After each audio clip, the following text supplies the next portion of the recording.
When they first came, they worked in like sweatshop type environments. They worked 3 jobs when they came, no English, nothing. My grandfather got locked in jail because of the whole Chinese Cultural Revolution. Lo and behold, 5 years later, here comes me. I wasn't supposed to be here, but I think our generation is quite soft as it is at the moment. Like we can't take offense to anything. Like everything offends us, and like there was a period in our life where we lost everything due to GFC. We ate out of garbage bins for a while. Just over 10 months to hit our first million in revenue. I think it was the 5th or the 6th video. We got like 28,000 views overnight. And then bang, 300 orders the next morning.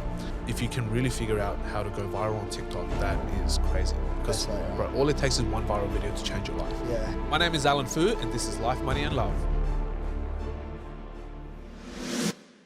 Just quickly before we get started, guys, if you've been enjoying the podcast, can I please ask that you consider leaving a 5-star review and subscribing on whatever platform you've been listening. It really helps the podcast grow. We're rolling. Well, we've already had 10 minutes of the podcast off air, so I thought we better start the episode now. Pretty much. We got Alan Fu today. Fucking, this is going to be a good episode. I'll tell you how I know it's going to be a good episode. One, it's an Ecom banger, chatting about business, the whole growth journey. Everyone loves the growth stories for Ecom, but also when someone messages you a couple of days before the podcast saying, so you're able to swear on these sort of things? Or that's when you know he's my type of people. So yeah, Alan Fu, founder of CheekyGlo, done over 3 million in sales in his first 2 years. We'll talk about that journey. I really want to talk about Fluid Project, your latest business, something that you took from an idea to launch in 21 days. Again, it's not Ecom. You did it with a physical, in-person business. So that journey is fucking, I'm really excited to talk about. Yep. But first of all, bro, thanks for coming in. Public holiday, giving us your time. I'm so G, doing my research about you. I'm like, this is going to be a fun episode. So thanks again, man. Pleasure, bro. I'm excited. This is going to be fun. I always love working on public holidays, you know? We don't Yeah, sleep. exactly. You got to get that grind in. Yeah, 100%. You know, got to get that grind in. 100%. So, bro, we're going to get into the business, but where I want to start with you, man, I think it's such a pivotal part of your story. I'm sure it is. But talk to me about like what it was like growing up in your house with first generation migrants, didn't really speak English, but had this insane work ethic to somehow claw and make a life of themselves in Australia. Yeah, so my parents first came to Australia like, when it was back in the early 1990s. Yeah. When they first came, they worked in like sweatshop type environments. That was the whole entire boom. You know, back in the 90s, it was all like doing all the fashion stuff, the sewing factories in Sydney. That was a huge thing. Film factories. So when Kodak was back around, if you remember Kodak. Yeah. But like sewing factories, film factories. So that's where my parents were. My parents worked in, they worked 3 jobs when they came. No English, nothing. They skimped everywhere for whatever dollar they could find. And they were making, you know, pennies on the day. Like it was nothing. You know, and so they came really extremely hard work ethic. And then so they met here in Sydney, actually. They never came together. So they came separately? They came separately. They met in a sweatshop, essentially. My mum had a needle go through her finger. She was bleeding out everywhere. And then she was scared of getting fired. So what she did was she actually went into the kitchen, got some of the wire gauze, used that to tie up her finger to stop the bleeding. And my dad saw that because he was in the like production line behind her. He saw that and he went and patched her up so that she wouldn't get fired. Wow. So he got some of the spare scrap like fabric and he used that to make a bandage for her, and that's how they met. And then, you know, lo and behold, 5 years later, here comes me. I wasn't supposed to be here, but it happens, you know, shit happens. And then I pop out in the middle of their first business venture. So they had saved for 5 years and ordered their first batch of inventory from China. They started like clothing and shoes. Yeah. And they bought a really rundown van. This van had like 200,000 kilometers on it, like a super rundown. They bought it for a couple $1,000s, and then they started their first business, and then bang, out popped me. Yeah. And that was where that journey began. Like 2 months, at 2 months old, I was on the side of the road selling shoes with my parents. You know, they were using me. You were the lead gen, right? Right, exactly. I was the marketing materials. Like, oh my God, cute baby. Hey, did you want to buy some shoes? You know, that's pretty much how it was. And so that was the journey. Watching them grow up, I think that's the biggest imprint on me. My parents worked 18-hour days. I remember when I was growing up, I saw my mum come home. She would cook food and then she'll go work Kodak graveyard shift. And then she'll wake up in the morning, go bakery. Like my dad worked at Baker's Delight. You know, he was there at 3 a.m. in the morning. And all of these sort of things. And then he came home. I don't know if you remember Sizzler, but my dad was chef hand at Sizzler. All you can eat. Oh, I loved it. And then so, you know, that was the sort of journey I saw watching my parents. They would go out, they would work, they would come home, stay at home for about an hour or two, go out to work again, come home, take a nap, go out to work again. It was 3 jobs just to keep food on the table. It was fucking hard. It was grueling. So I watched that growing up. And for me, it seemed normal. It's like working 18-hour days is like, isn't that my parents did that? Why can't I do that? You Yeah. know what I mean? Yeah. So it really shits me when people go, oh man, I just want to work that 6-hour day and can I have that 1 hour smoker break? And Yeah. I need to go toilet for 30 minutes and I need to milk my boss's money. I'm like, that fucking shits me Well, so bro, bad. that's like just even the story about your mum had a needle go through her finger Yeah. and wasn't thinking about, oh my God, my life. She's like, oh, I don't want to get fired for this, 100%. trying to hide it. And then that's the problem with today, man. Like, I hate like bagging on like our generation, but like people will be upset and want to leave a job because someone spoke to them in slightly a rude way. And 100%. yeah, look, you shouldn't do that. But also like a lot of our problems today, man, we just don't have the thick skin of the previous generations, particularly that immigrant mentality, that hard work ethic that you grew up surrounded by. Even though you didn't have a lot of money at the start, it probably ended up being a massive advantage of you to build your life and your skills upon afterwards, right? 100%, absolutely. Like I think our generation is quite soft as it is at the moment. Like we can't take offense to anything. Like everything offends us, and like one thing is good. Like I think it's good that we are now aware of certain societal issues. But on the other hand, it's like there is shit that we need to get done, and we should just get it done. Like whether something's bad or not. Like our parents' mentality back in the days, it doesn't matter. Yeah. Like I remember my dad telling me stories of him growing up. Like my actual grandmother, like blood grandmother, she passed away when my dad was like 15. He raised the family. My grandfather got locked in jail because of the whole Chinese Cultural Revolution.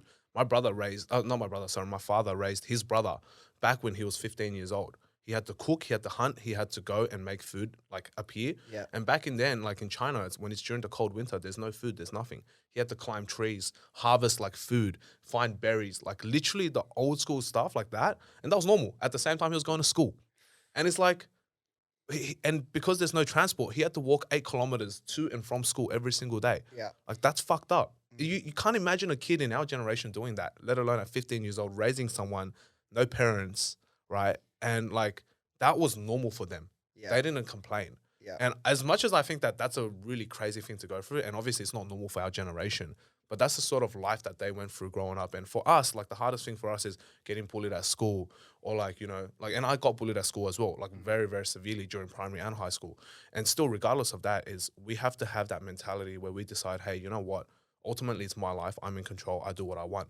And whether or not the environment around me is fucking shit or not, like I'm in control of my life. I can decide who I want to be and where I want to go. And I think that's a mentality a lot of us don't hold nowadays. Yeah, exactly. And like similar, my family came, so like my family, my mum's side's from Ireland, and they came here because there was an Irish Civil War, and like my family were Catholic living in like a Protestant area, and like there was like 10-15% Catholics, and like they were like fucking violence being perpetrated against them, like that sort of stuff. Our parents, again, my family's was nowhere near as hard as that, but like the generations that we came from had to deal with so much more, and just like it ingrained them that toughness and grit to just get through life when it's not 100%. easy. And today, like talking about like, I 100% agree, man. And I agree with a lot of the movements that are going on and why we Me should too. be more respectful, more inclusive. Correct. Absolutely. But it's getting a little bit crazy with certain things. I know this isn't business related and off topic. We'll get to that. But like, bro, have you seen the Brendan Fraser movie, the Whale? They're talking about like he got a standing ovation. Good on him. He hasn't been acting for a while and he's done a killer role. Yeah. And that was really good at the start, all the media publicity about it.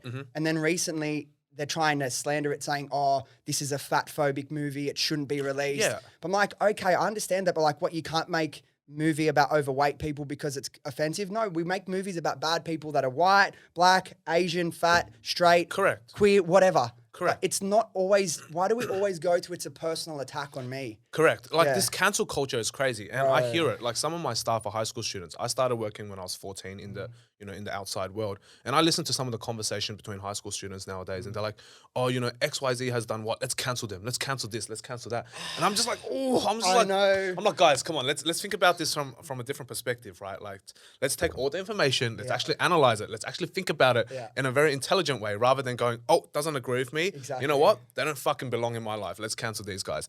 And I'm like, guys, come on, man. Like, you've got to really think from a third person perspective here. You really have to step out of the box. Bro, but it's worse than that. It's not fair enough. If you don't agree with them, you don't like them, you can choose to cancel them from your life. They're trying to cancel them from existence. They want them correct. to never work again. Correct. They want them to never get a brand deal again. They want Correct. them to essentially be shunned from society because they didn't agree with you. But like, if everyone just agreed with everyone, it's just going to be like, It's just a it's really gonna end messed up up way being of thinking. correct. Man. It's gonna be like sheep leading sheep, right? Like, and we're just gonna be going in circles with the same idea. The only reason society grows and the reason why we as human beings grow is because there is conflict. Is Exactly. because there's a disagreement. If you don't agree with me, fair enough. That's fine. That's your opinion. Mm-hmm. Let me hear it out. And if there's logic to it, I'm like, oh, you know what? I can maybe consider that. That will help me grow as a human being. Mm-hmm. But if all of a sudden I'm sitting here going, oh, whatever you're saying, that's not logical to me. It sounds stupid to me. Then you know what? Fuck that. I'm going to cancel you. And my opinion is the correct opinion. Yes. But the reality is I think in this generation, what's happened with us is our ego has led us to believe, and social media has led us to believe that we are more important than we actually are.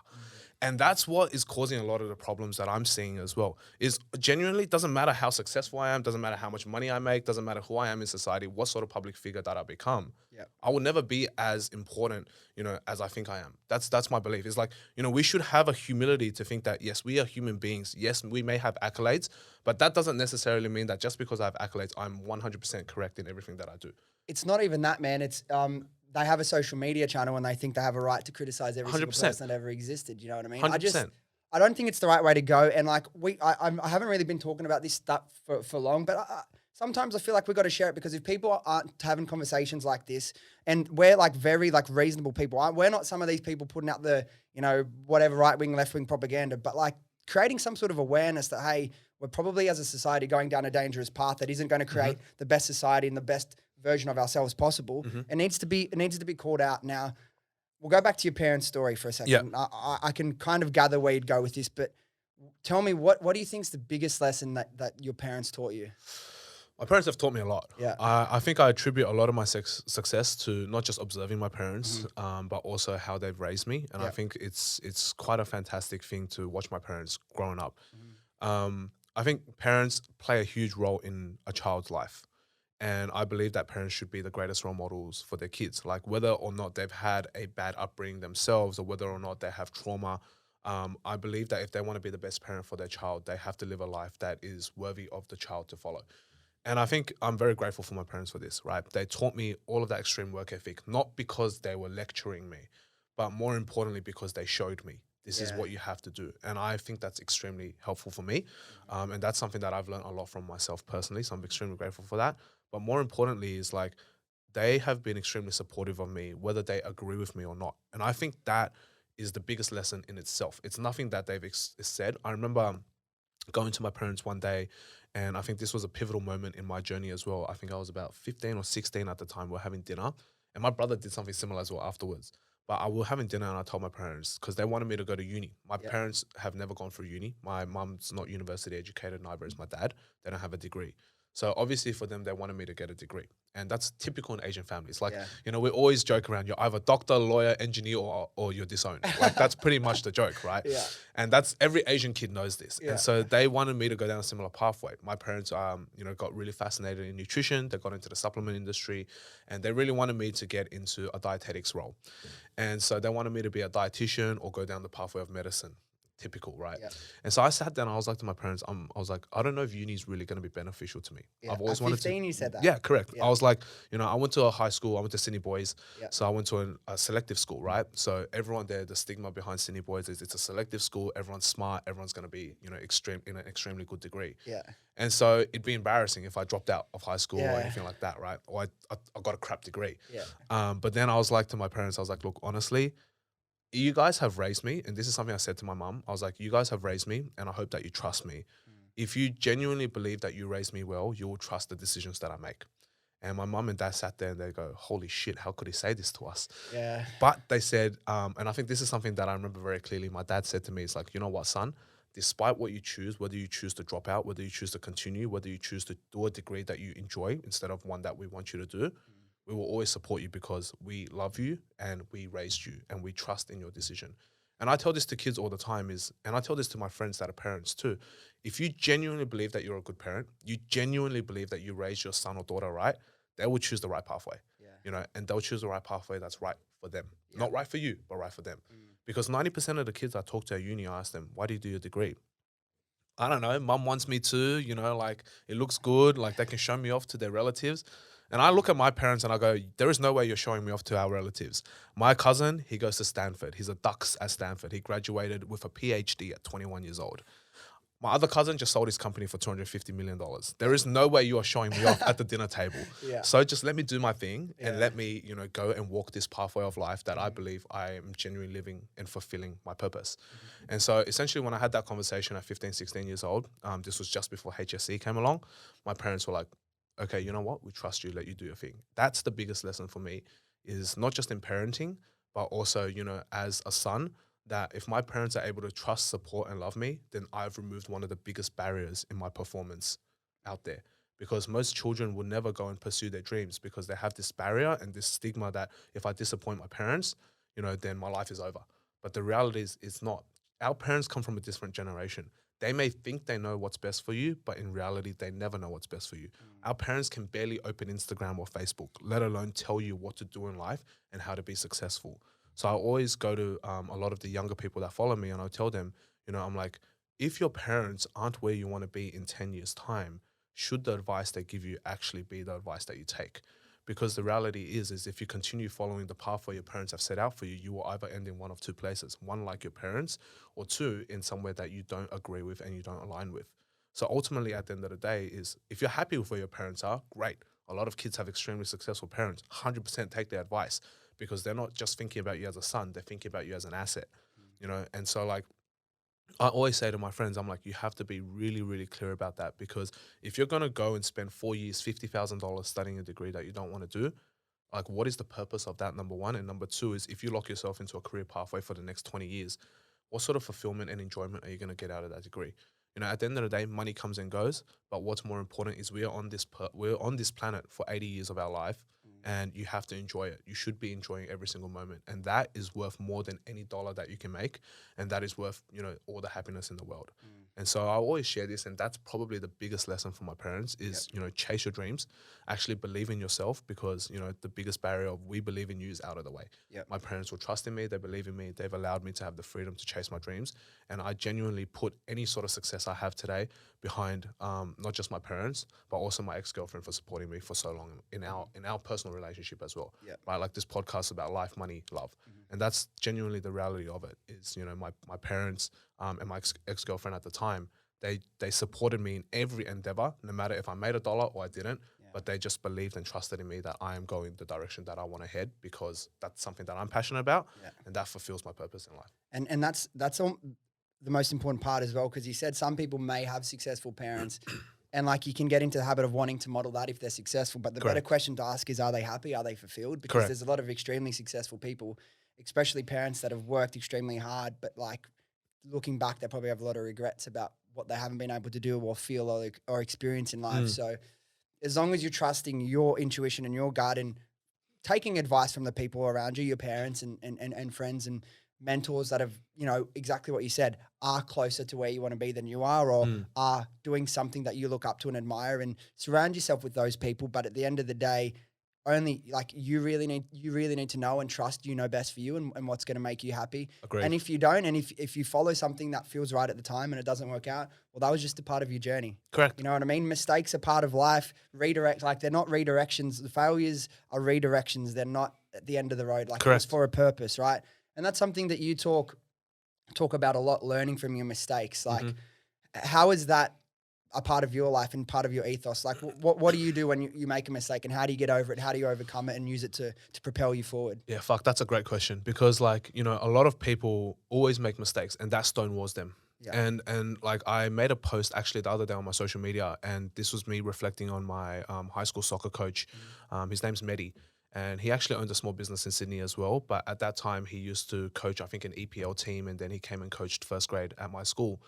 And like mistakes you cannot avoid a mistake. No matter how much of a perfectionist you are, you cannot fucking avoid that mistake. It's going to come.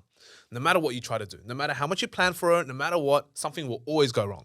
So if you get stuck in that mentality of, fuck, if I made a mistake, it means I'm a failure, I'm not good enough, I can't do this, then you'll always be stuck in that circle where, you're just not going to be able to escape. You're just going to continue getting deeper and spiraling deeper in that mindset of, oh, I'm not good enough, I'm not good enough, I'm not good enough. And then eventually you tell yourself that enough that it becomes a reality. Yeah. What you tell yourself becomes a reality. And that's the truth behind it. So I remember Mehdi he was talking to me, he was mentoring me during the middle of a soccer game.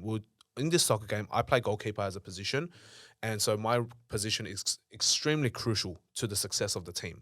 So we play first grade, and so obviously it's very competitive. We compete against GPS schools, and I think this game was at St. Joseph's. And I remember this game very, very clearly. The score was 1-1, and then so it was the last 10 minutes. The last 15 minutes.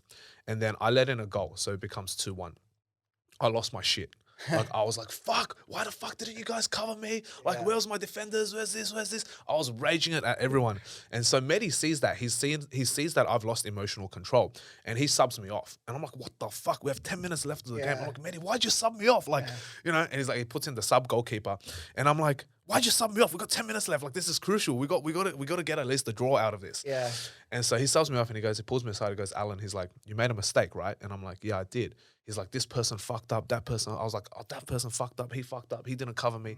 And then he was like, Alan, but what about yourself? Yeah. And I was like, yeah, well, I should have come this. I should have done that. He's like, yeah, but you're giving me excuses right now. And I was like, shit, I am. You know, in that moment, I was so emotionally overwhelmed. And I was like, you know what? I stopped and reflected. I was like, you know what? I actually am giving you excuses. And then he's like, Alan, I never want to hear an excuse come out of your mouth ever again. And I was like, what do you mean? Like, you know, it's like everyone always makes excuses for their mistakes. Whenever someone fucks up, the first thing they do is they try to blame someone else. I'm not successful because of that. I'm not this because of that. I'm not successful. Blah, blah, blah. Everyone's like, it's never my problem. It's always someone else that caused me to fail. And so Mehdi gave me that really good lesson. I'm very grateful for him as well right now. So if he ever sees this, fantastic.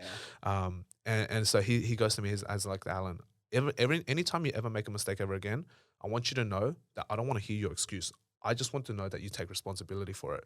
Never fucking apologize to me ever again. Just go and fix it the next time and make sure it doesn't happen. And I was like, that was another, like, I always like look at my life and I go, where are the pinnacle moments in my life that actually change and catalyze? So I really like the word catalyst, because that was a catalyst for me. You know, it really changed how I approach problems. And I talk about this, and it's been over 12 years now. And I've been talking about this story every single time I get up on a stage or, you know, wherever. And the reality is we are going to fail in life. We are going to fuck up. There is no way that you can avoid that. So what can we actually learn from it? Because every mistake actually makes you better. And if you don't use your mistakes as stepping stones to success, then I think you're a fool.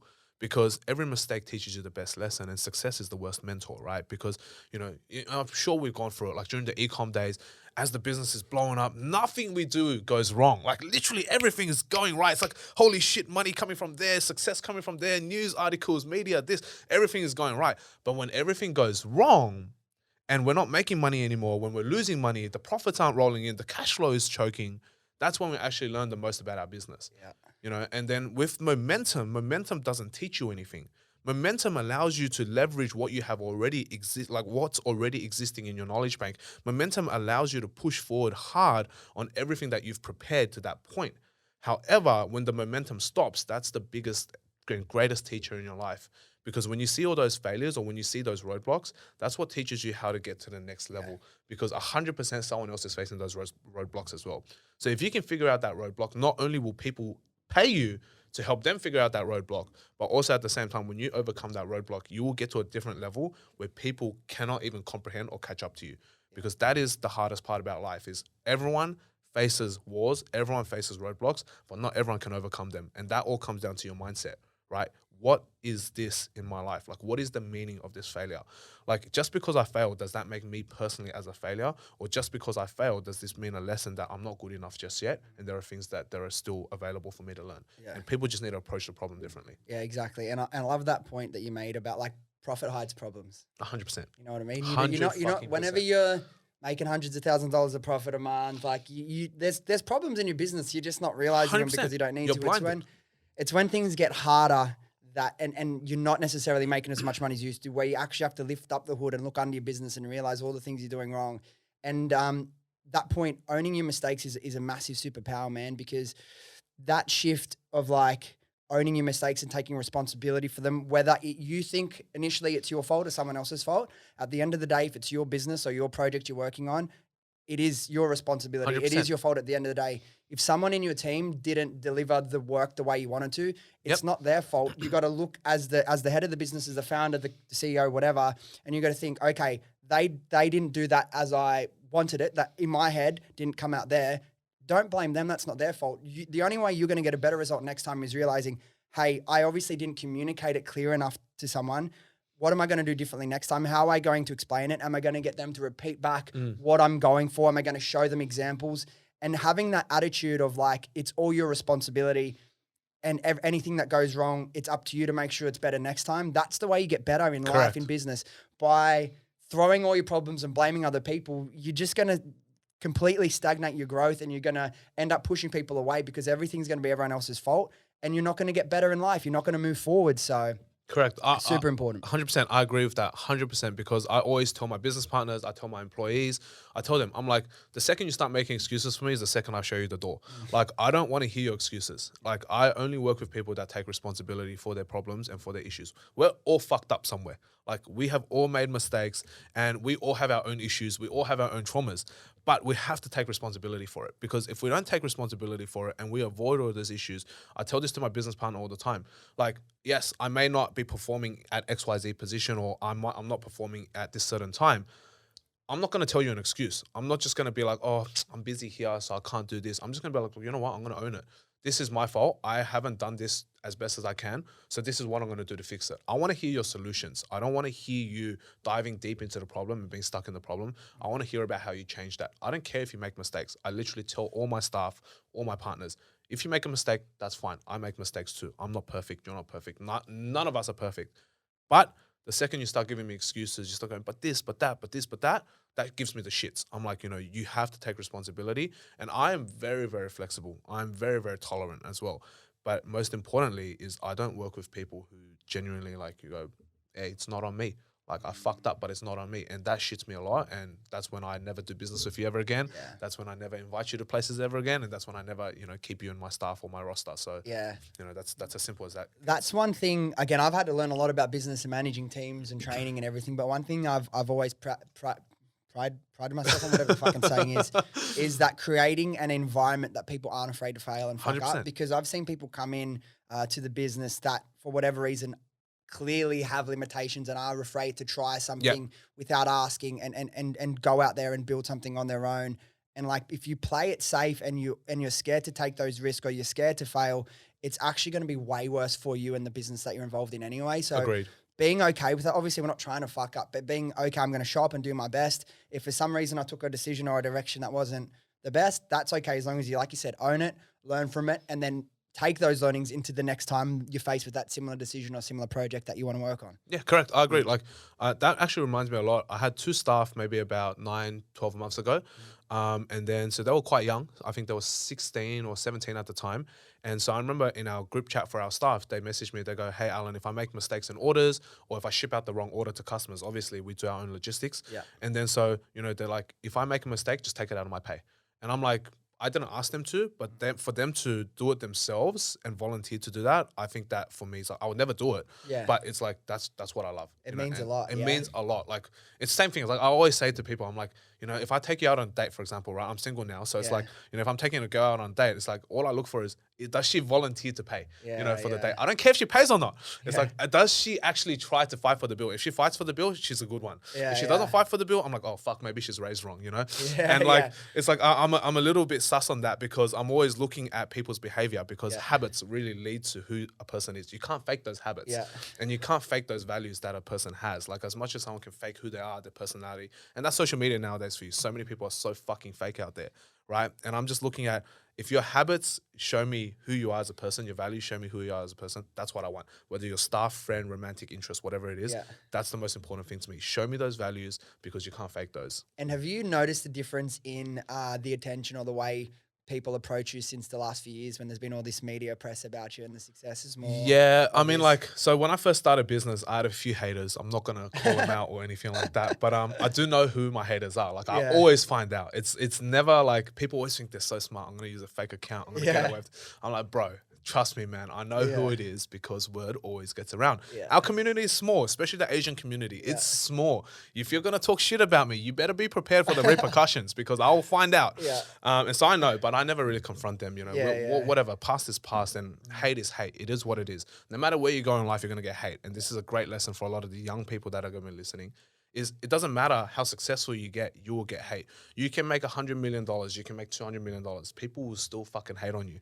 Doesn't matter where you go. The more successful you are, the more hate you're going to get. And if you're not getting any 100%. hate, then you're probably not standing for something. 100%. You know So what I mean? a really funny thing that my cousin taught me when I was actually being mentored by him, he goes, Alan, if you haven't been sued yet, you're a fucking nobody. And I'm like, Yeah. what do you mean? Like, why do I want to get sued? He goes, if you haven't stepped on enough toes, you aren't making enough of you're not making enough of the right moves. And I was like, fuck, that's a good point. Yeah. You know, that's a really, really good point. And so like, you know, obviously don't go and try and get sued or anything, Yeah. but just understand that in life, there will always be haters in your life. And, you know, once you reach a certain level, they silence themselves. And then a lot of them turn around and try to act nice to you, to your face again. Like you can see it. It's very, very clear. They'll be the first ones coming back to you to ask for advice, to ask for support, to ask for money, to ask for this. But I'm like, you know what? Like, do I be the bigger person or do I just be that, you know, salty person and go, you're a dickhead, right? Like you're an asshole to me. You're a hater. So I'm never going to help you. Yeah. For me, I think we can always be the bigger man or the Yeah. bigger person. And I'm always like, you know, I know my ability on this planet. I know my knowledge. I know my experience. I know my perspectives. I will always genuinely do whatever I can to help you. But remember, you're never going to be a priority in my life ever again. Yeah. So, you know, I will do my best to help you, support you. But just know that, you know, I have other priorities and Yeah. you are probably at the bottom of that list. That's pretty Yeah. much it. It's sad though. Like a lot of it, like a lot of the hate comes from their own insecurities and their Correct. own, like you making them feel inferior. So they Correct. feel like they have to lash out. It's Correct. so funny. Like, and like the best way to respond is always to be nice to them. 100%. Because they either will be like, oh yeah, fuck you, man. Or they'll be like, oh, fuck, I feel really bad. Yeah. See that? You sent me a thing. Like, it wasn't hate. He was probably just taking the piss. But there's a video, one of the clips we posted went pretty viral last week. And it was just me talking. I didn't, I had like hair up. Yeah. And he goes, oh, nice neck beard, bro. And I go, oh, thanks for I'll shave your neck beard. I say, oh, thanks for the tip, homie. Yeah, He goes, yeah. oh, fuck, now I feel really bad. I'm like, Yeah. yeah, why hate? You know, it's all good. 100%. Like if he sees that, I know he's watching. I 100%. know no Yeah. animosity towards Yeah, it at all. yeah. Like Which is funny. we you know? always take the piss, you know. Yeah, Like yeah, I'm like, exactly. it doesn't matter at the end of the day. Like you can talk shit all you want online, that's fine, you know, and go for it. Like we're not super serious people. Like yes, we're serious when it comes to business, but when it comes to life, have fun, take the piss, Yeah, take it, you know, exactly. take a joke. And the reality of it is, you know, people are always going to talk shit, and just don't fucking talk shit back. Just really be that person that's genuine, show who you are, and let your success and let your humility and let your personality do the talking rather than, you know, actually fight back. The thing is, the thoughts of people that aren't in like your inner circle shouldn't fucking matter to you because they don't know who you are. They don't know your values. 100%. They don't know what you're walking towards. They don't know what you care about and what you do and what you give. Agreed. They do not know. As long as you know that, and it's not some of the closest 5-10 people in your life that are Correct. saying, hey, you're not, this isn't nice what you're doing. And then maybe you take that into consideration, not take it as gospel, but take it into consideration. But anyone outside that, particularly on social media, who's never fucking met you a day in their life, and they're gonna throw hate at you, don't let it get to you. So many people, massive, successful people, let it get to them. And it's like, you just shouldn't, man. Yeah, 100%. Like, I mean, this is something that my PE teacher taught me back in the day, right? Like, you know, assumptions. Yeah. No matter where you're going to go in life, people are going to draw assumptions and they're going to look at pictures. They're going to look at what you post. Like, I post some very controversial stuff on my stories. Like, I'm not afraid to give it to people. Yeah. Like, I don't give a fuck. Like, I'm a straight talker. I Yeah. don't care what you think about me. I will tell it to you as it is. Yeah. And I trigger a lot of people. And Yeah. honestly, I don't give a fuck. Yeah. The reality of it is I will speak my mind. I will speak my perspective. And whether or not that aligns with you is up to you. But the people out there will draw assumptions. But the reality of that is even the word assumption or assume makes an ass out of you and me, right? And so if you're going to be out there assuming certain positions, you're going to be assuming certain sort of environments and certain scenarios, that's on you. That's not on me. I'm just doing my part. And if you don't know me, you have no right to speak ill of me based on the assumptions that you're creating in your mind. Yeah. But go for it. To each their own. Don't give a fuck. I'll do my own thing. You go do your own thing. And if you're happy, you're genuinely happy talking shit about someone you've never met online, right? And you're genuinely happy with yourself, fucking go for it. Hey, That's on you, you know? But if you're not happy, well, maybe you got to check yourself. Look in the mirror for a second. And that's the thing as well, going back to what we were talking about before, they might see someone mention share a thought on one specific topic, and they will then automatically clump you in with this group of people that I've already predetermined is a bad group of people. And then they're going to start hating on you. If you're doing that, you've already lost. 100%. 100%. Like never ever stoop to their level. That's what I absolutely, you know, agree with and believe in. most important thing is you do you. Yeah. And if you are genuinely a good person, that will always come through. Like I've had so many messages of people like messaging me. They go, "Oh, I thought you were such a fucking asshole." Yeah, And then I yeah, met you. yeah. And then I met you in person, and you're the nicest Yeah. person I've ever met in my life. Yeah. And I'm like, you know, they're like, "Oh, you look intimidating," but when I speak to you, you're like, "Wow, you're so supportive. You're so helpful." Yeah. And I'm like, that's just me, bro. Like Yeah. you can make as many assumptions as you want based on what you see on me online, based on any, whatever people post about me. But the reality is when you meet me, you will see me for who I am. I don't put on a fucking image. I don't need to. The reality is you can take my social media from me today. It doesn't matter. Like I'm a nobody on social media anyway. Like the reality of that is I'm still going to be living my life. I'm still going to be building my businesses. I'm still going to be supporting my friends. I'll still rock up to every one of my friends' things. And I'll still always be there for them. Doesn't matter whether you take my platform away. It doesn't matter whatever. I will always be there for my people. And that's just the reality of who I am as a human being. It doesn't matter what you think of me. I will always be that person that's going to be me. Like I don't need to put on a fake image, and I would much rather lose $1 million than to sacrifice my integrity. Yeah, and that's something that a lot of people do lately, especially. And that's the thing, like, I'm just starting to give a fuck less and less. Man. Yeah, Like, 100%, bro. 100%. Fuck living with all these bullshit rules and you can't. 100%. Like, bro, I know people that know me know that I'm a very fucking fun-loving, caring guy, bro. I'm very energetic. I'm a positive person. Like, if I'm gonna say something and you don't agree with it and you want to hate on me, honestly, go for gold, bro. Fucking oath. But it's getting to the point, like, because of this whole cancel culture thing, you feel like people can't talk about any topic anymore. Can't share their real thoughts. And it's like, do I want to be a part of a society like that? Correct. Not really. If the society needs leaders to do that, and if I don't have the balls to just speak my mind about things I care about, then what are the chances of other people that are, not as progressed in their journey of like creating their own life on their own terms with their own freedom, Yep, correct. Like I think leaders have a responsibility. Yeah. Our responsibility is not to be polarizing intentionally. No. But our responsibility as leaders is to actually to stick to our beliefs, not to bend to just the will of society or the masses.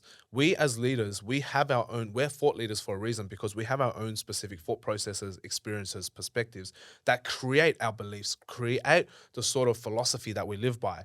And everyone always jokes, "Oh, Alan, you're like such a philosopher. You're like this person. You're like that." I always get people messaging me. They're like, "Oh, you're like Epictetus. You're like, this. You're like that. You're modern day Confucius." I'm like, the reason why it sounds like that is because I'm not afraid to actually talk about the things I fucking believe in. I'm not going to post up a quote that is generic that I found off Google. I will actually share my beliefs. Like people that follow me on my stories will know. And it's like I post on stories daily, like 5 to 10 stories daily. And I have treated social media like my personal diary for the last maybe 4 or 5 years of my life. And it's these thoughts, I don't filter them. I don't sit here and go, people always go, "How the fuck do you write so much on social media in such a short time?" Bro, because I don't script this shit. Like this is just how I think. This is literally my psyche. This is literally my philosophy. And I'm sharing that with you guys directly. And whether you like me or not, hey, there is a button called follow and unfollow. Fucking go unfollow me if you don't agree with what I believe in. And if you like what I believe in, then fucking follow me. Like it's as simple as that, right? I will always share that. And I think as a leader in society, we shouldn't need to bend to the wills of the masses. As a leader in society, living our life and actually progressing in our own lives, if we have an ability to share and give our knowledge back to people, we should. And we should never really need to bend to what society thinks. And I think that's really, really, as much as I hate saying this, as soft as that sounds, it's like we as leaders should not bend because, we have the responsibility to be at the front. If we're at the front and we bend over, then we just get fucked, right? Yeah. And it's really, really bad because, if we can't lead, then what do we do? Like that's the position. Like the only thing we're good at is being at the front and showing people where to go. Leaders always, what do? They know the way, they go the way, they show the way. Yeah. But in this reality is if we don't go the way, even if we don't know the way, that's fine. But we have to go the way. But if we don't show the way, then well, fuck, what's the point of being a leader? You might as well just be nobody and just walk around doing nothing all day. Yeah. Right? Like what's the point of that? It's because so too many people are stuck in the victim mentality. Oh fuck, And bro! Don't even get started on that. Yeah, It's crazy. Obviously, living in Newtown, it's a very socially progressive area, and I love that. I'm very socially progressive and liberal as well. But I'll start seeing flyers up for them capitalism is the worst thing in the world. Yep. Evil. Socialism's the way. Communism's the way. It's like all this is just really, if you crack it down, in Australia, you and your parents would know in Australia, just to be here, you have amazing opportunity to make your life. Fucking blessing. People don't realize they've got no perspective of what the world really is. I believe in not equality of outcome, equality of opportunity. Correct. Don't fucking complain that your life sucks and that everyone that has money is evil. Sure, the top 0.1%, maybe they are. But everyone that's making a couple million successful businesses, a lot of people are doing it out of good to serve the world. It's not like, just reflect on yourself and like take responsibility for your life and where it is. Correct. And don't blame the system and Correct. don't blame the government for your, Yeah. you know, unfortunate situation. Take responsibility. 100%. Where am I? Where do I want to be? And fucking make a plan and take the steps to do it. Or you're going to be stuck forever. Like you can't speak that any better. Like that's just the reality of things. Like I came to Australia. My parents came to Australia as immigrants. We had fucking nothing. There was a period in our life where we lost everything due to GFC. We ate out of garbage bins for a while. Like that's the sort of lifestyle I went through. But I'm still able to create out of that at the end of the day who I am today. And I'm not going to sit here, oh, fuck, my life sucks. You know, I'm not going to take responsibility for my life. Fuck, we ate out of garbage bin. I'm a fucking nobody. Like, I'm not going to sit here and complain and play victim that life is fucking hard. Of course, life is hard. Everyone has a fucking hard life. That's just the reality of it. You know, the systems are already in place. What are you going to do? Overthrow the government? You're not going to fucking do that, right? What you're going to do is you can slowly incite change, and that's fine. Like, I went back to Sydney Uni to see a friend's graduation. I went to Sydney Uni. So obviously it's quite charged there, whether it's political issues or whatever, it's quite charged. And the same protest that was going on 10 fucking years ago is still going on 10 fucking years later. And like, what difference has been made? There's not much. You may have now created a little bit of a wave, but it's the same people that are doing that. And it's like, and I'm looking at that and I'm like, guys, uni was finished 5 years ago. You should probably move on with your fucking life.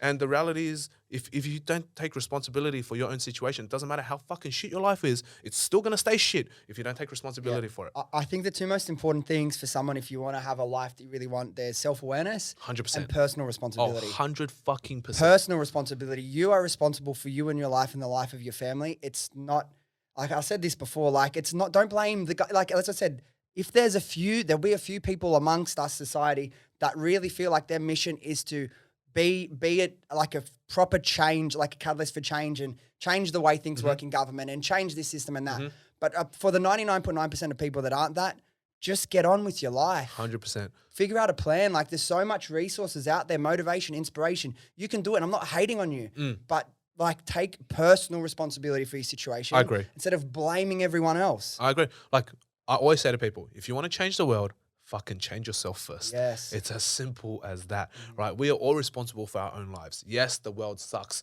Yes, you know, you might not like people eating animals. Yes, you might not like a certain political view. Yes, you might not like capitalism. But hey, you know, there are also billionaires out there that with one donation will be donating more than your entire family's historical net worth in one fucking check. So what are you going to do? You're going to be like, oh, I'm going to change the world. Like, fuck these capitalists. But then this capitalist has made a more real, impactful, logical, and physical difference than you have in your entire 50 generations of existence. In one fucking check. Dude, so like, I don't get it, man. I was actually talking to my partner Mel about this, I think last week, and it was like, because I realized that I'm living in a sense a selfish life. Like I'm focusing a lot of my energy on building up my platform, my wealth for myself. But then once I've done that, I can go and create impact, create change, donate. 100 And I fucking thought, percent. should I, again, I never considered it, but part of me thinks, am I more service to the world if I just give up all my business, all my money and just try and advocate for things that I care about? But like, it's going to create such a small amount of change by doing that. If I can build up some wealth and a platform, then if I really do want to be a change maker and do good for the world, I'm in a much better place to do that anyway. Correct. I agree. Look, I think it all ties together. To be able to make real impactful change, you have to be in the top tier echelon of society. You have to be in that top group. As unfortunate as it is, that's reality. That is literally the reality. Like someone who has a $500 million net worth versus someone who has a $500,000 net worth, it's two different sticks. And for someone who has $500 million at their disposal, people might be like, oh, fuck, you have so much money. Why don't you do that? Number one, not all of that dollars is in liquid, probably, right? Majority of that 500 mil, you probably have $2-3 million in liquid, right? So you can't tap into any fucking money other than that. But if the person who has $500 million has the network, he has the voice, this person, if they're a public figure, look at Tony Robbins, for example, right? Like, you know, this guy's almost worth $1 billion. If he wants to write a check, it's a $2 million check to charity. If we as the average Joe in Australia are making the average salary of $92,000, we want to write a check. What's the biggest check you can write? You can barely save $20,000 a year, let alone to write a fucking $5 million check or a $2 million check. You know, and this is something that I learned as well. It's like back in the day, I used to think, you know, I was so cool because I can donate to charity. Like, here's $50 to the Cancer Council, here's $50 to whatever, right? And I can do that. And then all of a sudden, now that we've made a little bit of money, like during the Australian bushfires, me and my brother, we looked at each other. Why don't we just, because we have a business, we go, why don't we donate all the proceeds, all the profits from this drop of our release to the bushfires? So we can do that, and then all of a sudden we can write a $3,000-$4,000 check for someone that's been in business for 6 months. That is much more impactful than a $50 check that I could write when I was working a job, right? And then now, like, looking at whatever I'm doing with my life, is this business has allowed me and given me a platform to not only voice my perspectives, my opinions, but also at the same time, it has allowed me to change lives. Like this morning, someone messaged me, "You saved my life." Right? And for me to be able to receive messages like that, if I wasn't part of this whole capitalistic game, I wouldn't be able to do that. You know, if I was just going about my day in day-to-day living, and this is no shade to anyone that works a 9 to 5 or whatever, or a corporate job, no shade to them at all. But if I was working in a corporate job, for example, I wouldn't have the philosophies that I have. I wouldn't have the teachings that I have. I wouldn't have the knowledge, the experience, the exposure to the real world that I have. Like, I've spent time with billionaires. I've been mentored by people worth hundreds of millions of dollars. I've been a part of almost every business industry that has been that exists. And the only reason I have such a wide variety of knowledge and experience is because I decided to choose to go out there and decide to find a way to make more money for myself, that not only can I support myself, support the people around me. And it's not just the money side of things. I can now give opportunity.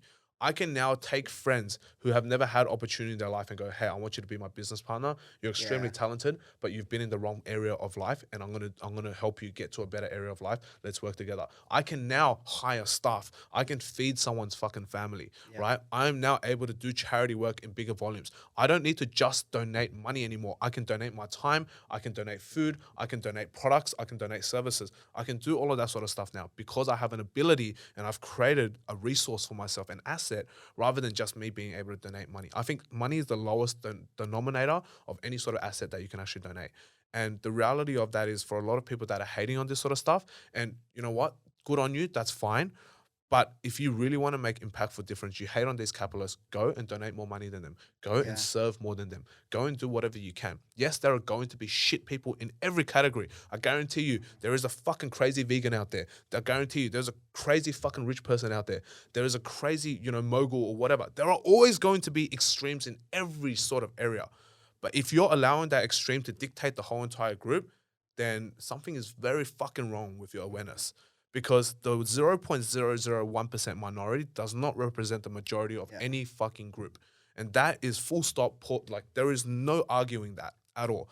And if you can't see beyond that, I think that is a reflection more of your own lack of self-awareness than what the world is actually doing. And like, you can look at, that's the thing with that mindset as well. You can look at capitalism as the problem, particularly, like, I understand where they're coming from. As a societal thing, I can see where they may not agree with it, even though I disagree with that. But on a personal level, capitalism is the way out for everyone. It gives everyone the opportunity of the way out. Correct. And it's like, I just see it all the time. And like, I'll tell you, if you're going to hate on this and like, you're going to say, like, just Australia's not going to become a socialist country. So correct. You can just, 100%. I mean, if you really think about it, a lot of people, and this is really politically, like, I don't usually talk about political stuff. Neither do I. Because that's not something that I'm extremely passionate about, nor do I know a lot about. I usually don't talk about things I don't have extreme knowledge in.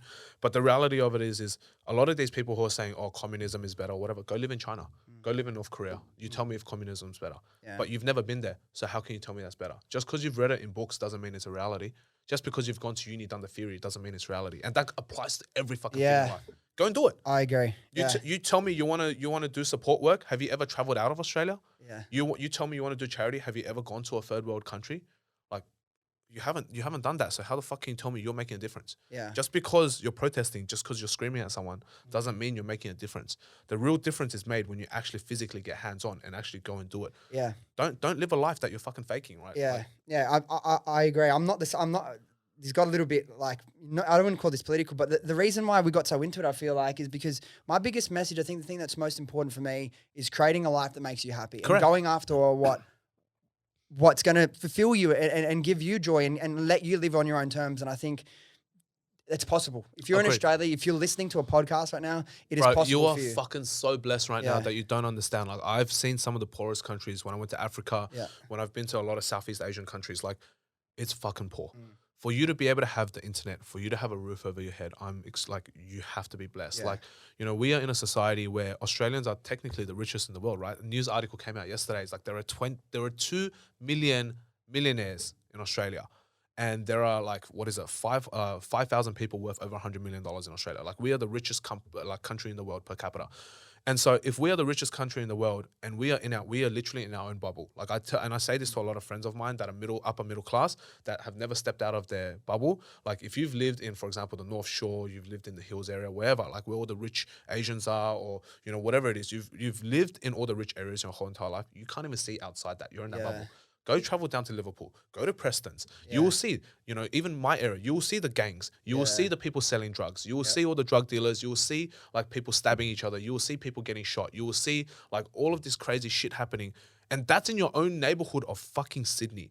Now imagine the rest of the country, then the rest of the world. If you can't see beyond that, and a lot of people I think are very tunnel vision because we live in such a blessed country, right?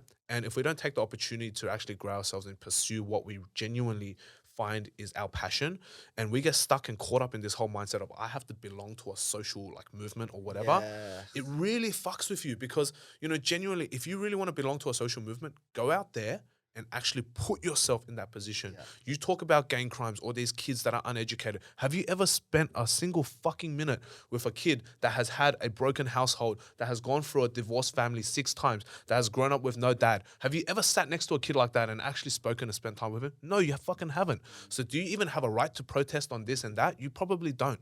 If you haven't grown up in that environment, you can't. A lot of my close friends, that I've seen growing up, they're either drug dealers, they've been to jail. I've had friends that have done a lot of really bad shit, and I've met a lot of people that have done that. Do I understand their perspective? Absolutely, I fucking understand their perspective. Do I want to try and help them in their life? Absolutely, I do. I try to get my friends off the street, and the only reason that I can do that is if I'm able to lead, if I'm able to create opportunities for them. I can't. If I had no opportunities to give, how can I go to my mate that has grown up in the ghetto and go, hey, look, you might be a drug dealer and, you're making X amount of dollars a week. You're doing really bad shit to society. And I go, oh, sorry, I have no opportunity for you. So I'm just going to sit here and watch you. I'm going to tell you, you're being a bad fucking person. Whereas I can go, you know what? Come and work for me. I have a job. Let me mentor you. Let me take you out of that. I can do that now because I have the ability. Yeah. But before, if I never had that opportunity, I can't.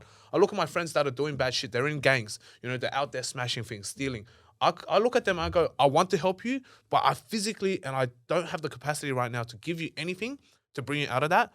But if I can create opportunities for them, I will, and I will bring them out of it. Yeah.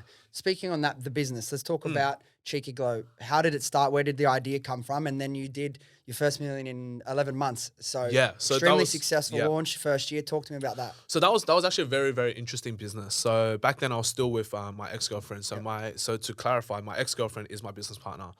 We were together for about 7.5 years. I just went to America. So this was back probably 2018. I went to America to learn. So my cousin had a company called Anova. And Anova is a sous vide company that became the #1 Amazon selling product. He had an exit with that company. So he called me over to America. So I flew over to learn from him. Obviously, you want to learn from someone who just sold a company for $250 million. That's like 400 million Australian, right? And so that's not a bad exit. So, when he calls you up, you go. So I went over to learn from him. My ex-girlfriend at the time, Cece, she went to China. She went to Beijing, Peking Uni, to do a bit of Chinese studies. So we were long distance for a while. And then so while she was there, she went to visit her family in Harbin, China. Harbin, China is on the very north. It's like on the edge between Russia and China. And, over there it's super cold. It's like -30, -40, -50 degrees. They literally have an ice festival like during winter where they create giant ice sculptures that are the size of skyscrapers. Like it's fucking ridiculous. But there in China is a culture that has been there for thousands of years, which is bathhouses and exfoliation. The Chinese beauty history is very deep. Extends millennia, right? Like kings and queens always want to be beautiful and they want to live forever. Like the whole Chinese history side of things is how do I live forever and look as beautiful as I can forever. That's the whole like ethos behind Chinese history, right? And so she was there, she went, she did this as a thing for her whole entire childhood, going to bathhouses with family and doing all of that sort of stuff. And so she was there, so she was like reconnected with this product. And I was like, okay, that's really cool. So when we both came back to Sydney because of COVID, we literally came back the week before Sydney went into that hard lockdown. And then so we both came back to Sydney and I actually went to visit her in China. We spent some time together. And then we both came back to Sydney and we were just in my bedroom one day and I was like, you can't work your job right now, because she was working retail at the time. She's like, you can't work your job right now. And my businesses, I'm kind of like taking a chill from, because I've reset everything, right? Like I was in America for almost 6 months. I was like, so my businesses are pretty much not moving, and I need to do a bit of a hard reset. So I came back. First thing I did was launch a business with my brother, because I was like, well, you're a really talented artist. Let's do something together. So we started ecom business together. My ex joined that. She worked with me for a bit in that. And then after that, I was like to my ex, I was like, Cece, let's do something, right? And then so she was like, I was like, your job, go find me a product, and I'll build everything else. And then so I'm an audit for a bit. So that business was definitely a slower startup than Fluid Project. Fluid was an extremely quick, the fastest thing I've ever fucking done in my life. And then so we sat there, we ummed and ahed for a bit, and I was like, you know what, fuck it, let's just do it. And so she's like, I have XYZ. She gave me like a list of like 5, 6 products, and I was like, nah. Let's see if there's anything in the market that's doing anything similar. We found a couple of competitors that proved my concept, and then I was like, okay, there's competitors that are making it happen. That proves the concept. Let's go and make our own thing. Like this is from our own culture anyway, right? Like this is a Chinese, like this is Chinese culture. This is Chinese tradition. So we're both Chinese. Why don't we actually, bring this into a Western society? And me and her, we both have the same agreement, is that whatever blows up in China first will eventually blow up in Australia. Like that's the rule, right? And so we were looking around on Chinese TikTok, which is our favorite research tool. Chinese TikTok is called Douyin, and you can only download that if you're in China. You can't download that in Australia. But she had it downloaded, so we we're going through it, and we're like, oh fuck, this is really cool. So we had that idea, and then that night, I remember I was just like, okay, fuck it, let's pull the trigger. I paid for my first batch of inventory, and I got all the website stuff done. And I think I worked for 16 hours straight that day. Website was up, branding was done, logos were drawn, trademarks were registered, and business name was bought. Domains were bought. Literally did that all within 16 hours, and then we're like, "Fuck it, let's go for it." Yeah. So the stock arrives. I think we expressed it, because obviously you want to launch it. So we expressed it from China, cost an arm and a leg. We got the stock in, and then we posted, got nothing. And then our friends and family were like, "Oh, that's so cool." They supported us. I think our first 32 orders, if I remember correctly, were all friends. I put it up on my stories. She put up on her stories. We had that business, all friends, 32 orders. And then I was like to her, I've had relatively good success with my other business, doing TikTok. So I grew to 300,000 followers for that business on TikTok in, I think it was like 2 months at the time. And I remember I had one video go viral on that TikTok, and it made me $20,000 overnight. This the anime business? The with your anime brother? business, yeah. Yep. And then so that blew up, and that got me $20,000 of sales overnight. And that's zero ad spend, right? So the profit's quite high on that. So it's pretty good. I was like, holy fuck, that went well. I was like to CC, I'm like, make TikToks now, right? You're more creative than me, make TikToks. Yeah. So she made TikToks, nothing. First one, nothing. Second one, nothing. Third one, nothing. Fourth one, nothing. I think it was the 5th or the 6th video. It got like 28,000 views overnight. And then bang, we had 300 orders the next morning. It was 3 a.m. in the morning. We were like, what the fuck? Like it's just cha-ching, cha-ching, cha-ching, cha-ching, cha-ching. Yeah. And we're just like, what the fuck? We're like, we're making sales. I was like, when the first one came through, I was like, do you recognize this name? She was like, no, I don't recognize that name. I'm like, I don't recognize that name either. It's our first stranger. And I think on social, on the e-commerce journey, the hardest thing is getting the first stranger to convert. And so after the friends and family, that's the easy part, And then when the first stranger converts, that's when you go, oh, fuck, this is real. And so we had that moment. I think this was about day 3 or 4 of the business. And then we had that moment, and we sold out that same night. And I was like, what the fuck? That night we sold out of all of our inventory. I think we had 300 or 400 units. We're like, what the fuck? Make the order now. And then that way we just went bang, made a 5,000 unit order. And then that's where the journey went. And I think it took us, about 10 months, just over 10 months to hit our first $1 million in revenue. And that was an incredible journey. Like that was a whirlwind. We had no idea. We went to 20K for the first month, then 40K, then 60, and then 100, 120, 150, $200,000 a month. And we grew that business to, $1 million in the first 10 months. We've doubled that since, and it's still growing now.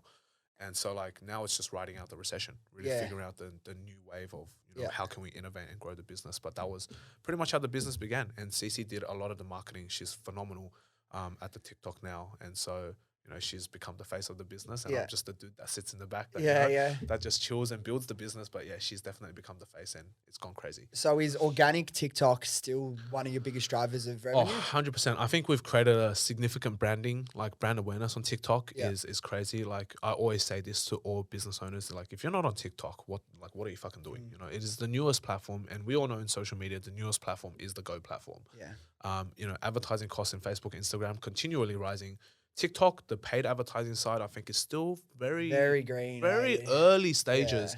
Like some days, phenomenal. Some days, absolute dog shit. But that's just the reality of a new ad platform. Like, what are you going to do? It takes time to mature and dial in on its targeting. But if you can really figure out how to go viral on TikTok, that is crazy. Because bro, all it takes is one viral video to change your life. Yeah. And people don't understand the power of that, is that you can be an absolute nobody one day, and on TikTok, you can blow up. Like Cece recently had a video. She went to Karen's Diner, and she had a video hit 68 million views in a week. Wow. She gained 400,000 followers. 68 million fucking views in a week. Some shit like that. Ridiculous. That's mental. 400,000 followers. Like, tell me another platform. Tell me you can do that on Instagram, Facebook right now. You cannot. Yeah. Well, we launched the podcast and the Instagram and the TikTok pages at the same time. Yeah. We post the same clips on both platforms. I think we got like, 4,000 on TikTok and like 700 on 100%. Same content. Exactly. Yeah. It just goes to show you, like, TikTok is it. Yeah. You have to be on TikTok, and you have to be really good at TikTok. Yeah. And it's just crazy because you can then cross convert and cross post. Because what's your AOV for CheekyGlo like? Currently, so when we first started the business, AOV was very low, obviously. Yeah. I think it was like $28 for AOV. Yeah. And then over the next 6 months, we've now grown the AOV to roughly about $76 roughly. Yeah. Yeah. Because with that product, when you've launched $30 product, it's anywhere between 30 and 50. With Facebook CPMs, $20, $30. Bro, Now, how do you make profit off that? You can't make anything. Yeah. So I held off on ad spend for the first 4 months. Yeah. So the first 4 months of any dollar that CheekyGlo made was very good in terms of profit margin because it was all organic. Organic, yeah. And we love organic, If I can do organic, I'll fucking do organic for the rest of my life. Yeah. But you cannot compete on just organic, right? Yeah. So you have to mix it up with ad spend. Yeah. And like you said, Facebook CPM, fucking $20 to $30. It's horrendous. And that is all of my product, let alone my rent, let alone my staff, packaging costs, shipping costs, logistics, all of that. And Australia Post just bumped their prices up again. And so like, now that we have shipping rates going up another 10%, it's like, well, it's very difficult for small business owners. Yeah. So yeah, we tried to stick to organic for as long as possible. And then obviously you have to increase the AOV. Yeah. Like, as any e-commerce business, not even any e-commerce business, any business in general, I genuinely believe if you have a sub 100 AOV right now, it's extremely hard to do business profitably. Yep. Yeah. So we're continually trying to grow that AOV up to that $100 mark. Or more, because that's the only way you can stay profitable and still make, $20 to $30 per product or per whatever. Exactly. That's why we're lucky in certain senses that like we got like $250 AOV. So we're good with that. But also there's pros and cons to both models. If you around probably that $100, $150 mark's a sweet spot, because if we're selling like our top of the line IPLs, $300 and $50, it's TikTok sometimes isn't the best platform. So it's like, you got to figure out what works best for your brand. And it's always going to be a blended approach, right? Correct. Businesses 5 years ago could start and they could have just a Facebook ads account and a website. Yep. And you can make thousands and thousands of dollars. Make bank. There's not a chance of you doing that anymore. 100%. There is no chance. Not a chance. No. And have you seen, it's really interesting. Do you know Homozy? Yeah, Alex, he's amazing. Yeah. Here we go. Amazing. He's like, I'm like his biggest fan. Bro, he's my favorite content creator now. Like I've watched a lot of content creators. Right? Yeah. He right now is the most aligned person to who I am as a personality as well. Same. Like his philosophies aligned to me pretty much 100%. Yeah. And I genuinely like his humility, his business acumen, like the way he speaks, the way he communicates, the way he educates. Like Homozy is like one of my favorite fucking people right now on the planet. Exactly. And everything that is his content, I'm absorbing at a mass rate. I learned so much from his videos, man. Amazing.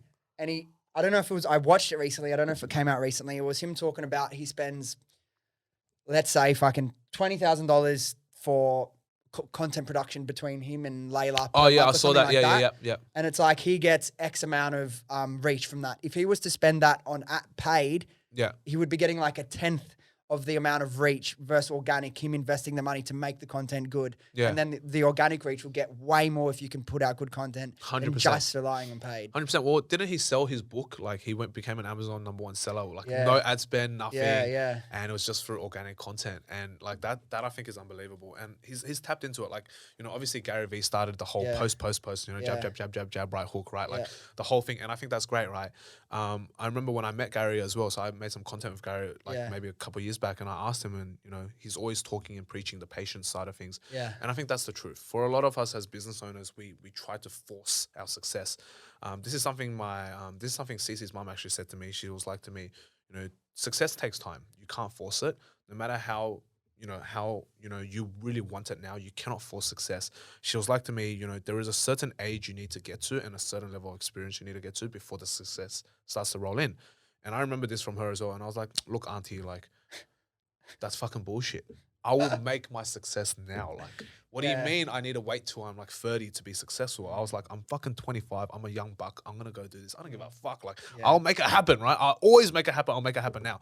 And the older I get, the more I realize, right? Like, I'm 27 now. The more I realize that if I try to force that success, the further success runs away from me. If I actually focus on just getting really good at what I do, if I actually just focus on becoming the best that I can be in a certain area in my business, that opportunity slowly comes and you get more aware of these opportunities and you see them better, which allows you to be more successful in the, you know, down the line as well. So I was like, that's a good tip. Don't force your success, and genuinely, like, if you continue to persist and create, you will get there eventually. Yeah, and that's the thing. I believe that for sure. And Garyvee was a massive, like, he was my first big, like, fucking influencer that I looked up to in the space. Ended up fucking spending heaps of time with him around the world. Yeah. And I remember, like, when I was in his office, I thought, fuck, anything is possible. Now, next one, we got to have, like, do something with him Aussie one day, bro. Because 100%. right now, it's like, as you age and you grow, like, I still love Gary's content. You see, receipts. Fuck, he's just his own unique character. Yeah. But, like, as you grow in age, like, different people and mentors will come into your life and, like, just learn as much as you can from them, absorb as many lessons as you can. Like, particularly, like, not that I'm in a sales role right now, but what I learned about selling from Hormozy is like, bro, this shit is way more beneficial than anything you can learn in uni. Agreed. 100%. Like, I think I've learned way more in university, like not in university. So I've learned way more in life and the people that I've met. I probably have learned way more in a 1 hour keynote than I have in a lot of my university degree. Like, I did a science degree, for fuck's sake. Like, it's completely useless to me. Yeah. And no shade at anyone who wants to go pursue a uni degree, but like, you got to make sure your uni degree aligns with where you want to be in life. Otherwise, you're just going to be 50K in debt for fucking no reason, like myself. Yeah. You know, and that's just the reality of things. Is you learn so much more from mentors and actually being in the field and going and taking the action than you do actually going out there and trying to read a book. And I think there's no shade at reading a book. Read the fucking books, listen to the podcast just like this, you know, go listen to the audibles. But if you're not taking action on it, what's the fucking point? Yeah. You know, and that's why, like, I'm in the process of writing a book at the moment, and I'm just like, if I'm going to write this book, I have to write it and direct that at a person like myself who's willing to take action on the words that are on the pages. Yeah. And if you're going to read the words that are on the pages, and I had a mentor tell me this once, is personal development is actually a chokehold on your success. And I was like, what the fuck does that mean? I'm like, personal development has helped me get to where I am today. But there are people out there that read books, and continue to read books, but nothing has changed in their life. And I was like, overdoing your personal development really fucks with you too, because then there are a lot of people who have decision fatigue. Like, read something, fucking implement it, do it. Yeah. Like, and I think Hormozy is really good because every time I see Hormozy's content, whether it's the bite-sized content or the long-form content, I go, fuck, what can I do to apply that to my business right now? What can I do to apply that to my personal life right now? And I have to go and test it and implement it. Yeah, and that's what I did. I was starting to feel the same. Like, I'm a decent reader. Like, I'm not a massive reader, but I read try and read 20 books a year. That's good. But I realized, like, I was getting a bit like, you read all these books and then, like, fuck, I'm learning so much, you highlight it, and then you move on, and probably it's like 1% sticks with you from the book. 100%. So what I do that really helped me get way more value out of my book. So when I'm going through, I'll still highlight the things that mean the most to me. Then what I do when I finish the book, I'll go through the whole book, I'll retype everything I highlighted. Then once I've done that, I'll look at, it might be a 10, 20 page, 30 pages of notes that I've typed up from it. And again, it's taking more time. I could have read another book in this time. 100%. But if there's no point doing that if I'm not absorbing the lessons from the book I just read. And then what I'll do from that, however many like dot points I've highlighted and wrote, I will then pick the top ones that I want to be able to memorize and talk about on podcast on a stage. And I will put them on palm cards and I will memorize the best 10, 15 points from it. And that's how you fucking learn. Just smashing through as many books as you can isn't really going to be valuable. Useless. Like I was always taught this as well by several mentors, is like the best way to learn is to teach. And that never stuck to me. And I was like, you know what? The best way to learn is to teach. So what I do is every time, like you do, when I read a book, when I listen to a podcast, I don't read books anymore. I listen to audibles. But when I listen to audibles, I literally have a notes on my phone, which is like fucking pages and pages long. I'll write down a dot point and then I'll create a video on it. Every single one of those, I literally have a checklist that I go through and I'll create a video on it. And I remember there was this year, maybe about 4 years ago, I promised myself I was going to do one live stream a week, reflecting on everything that I've learned for the week. So I did that for 52 weeks straight. I made 52 live streams, an hour long each. And I didn't give a fuck if there was no one watching it. I would do it not because of viewers. I would not do it because of likes or clout or anything like that. I would do it because of myself, to not only get better at speaking, to get more confident, but to actually learn the things that I'm actually learning. And so the best way to learn is to teach. And so I think everyone needs to do that. Yeah, I was talking to the boys, like we got a lot of content planned for the end of this year, but fucking tons next year. Yeah. And I said, bro, I've got that much from my notes from all these things that like it'd be You got content for years. Just to like, because like you'll understand it, but then like I don't just want to be regurgitating other people's things. That's why you got to fully understand it. And then you explain it from your eyes with your perspective and you put your spin on it. And then when people will learn that, they'll get it in their own way. You know what I mean? Agreed. Like, let's before we finish up, I want to talk about the Fluid project stuff. So 21 days from you decided you're going to do it to you launched. Yeah. How did this happen? Talk to me about the idea first. Yeah. And then the experience that led to you saying, fuck this, I'm going to do it. Yeah. And then we'll talk about the process. So the Fluid project was crazy, like, because I wanted to document the whole journey, right? Yeah. So I never, like, I didn't really take my YouTube or anything seriously. I've watched pretty much all your vlogs. And then so I went and I vlogged it, right? And then so I was like, you know what, fuck it, I'm going to vlog this journey. It's going to be very interesting. So I went out and I wanted to figure out, like, the good things to do, right? So I've been single for a while now, which means that I need to figure out date ideas. Like, I'm very big on planning and I don't like doing boring dates either. Like, if I'm going to take a girl out, I want to make sure she has a good time. I'm not going to just do the whole dinner and drinks. That's boring as fuck. You know, I want to be able to have a good experience and share memories. I'm a sentimental person. Like, I collect memories, right? That's me. I literally have birthday cards from when I was 5 years old. It's in a box and I still have everything, right? And so I collect everything. And for me, I collect memories. That's the thing I collect most. I don't care about your Rolex. I don't care about your, you know, Gucci, your Chanel, your LV. I don't care about that. All I care about is what experience did we share together? What memory we shared together? That for me is worth more than any materialistic item ever that I can come across. And so, you know, out there looking for experiences, right? So I came across this experience. I first saw it, so the Fluid Bear stuff. I first saw that that concept on, again, Chinese TikTok. Yeah. I saw that concept on Chinese TikTok maybe back in February, March. And I was like, fuck, this is so cool. I've never seen art like this before. And during that time, my TikTok was being flooded with feeds of people with like the canvases and they were like dripping the paint on it. Yeah. And it's mesmerizing, bro. You sit there for like hours and you're watching it and you're like, fuck, bro, that is so therapeutic. Yeah. And so anyways, I was like, this would be really cool if there was something in Sydney that did it. No one had it at that stage. So then I actually went out with a friend of mine. We went to an experience because one of these finally popped up. I saw my friend post the launch of it, and then she connected with me with the owner because the owner was Chinese. Yeah. And I was talking to her, and then you know, I actually went in for an experience to try it out. But the problem with that, it was a great experience. It was really fun. I was like, fuck, this is going to blow up. I know it is. Because my idea was, I saw this on TikTok or Chinese TikTok, and I was like, I want to do something like this. But I was strapped with resources, and my cash was tied up. So I was like, oh, fuck, it's not the right time. I'm not going to do it. And then, you know, I couldn't do it. And then so when I went to the experience, I was like, this is really cool. Now, the problem here is I always say this to people who ask me, how do you start a business? And I go, look, find a problem that you have experienced yourself through someone else's business and figure a way to do it better and to solve that problem. That's one of the best ways to start a business, right? And so I went to the experience, great experience. Everything about it was good except for how they operated. And I was like, okay, cool. So there's a huge problem there. Great opportunity, bad operation, bad operator. And then so when I went back to pick up my stuff, they had lost one of them, right? And so when they lost one of my projects, I'll call it, I was like really pissed off because when I went, I made this thing with my friends. So we made one for each other. She made one for me, I made one for her. And then when I went back, they're like, someone took yours. And I was like, what do you mean someone took mine?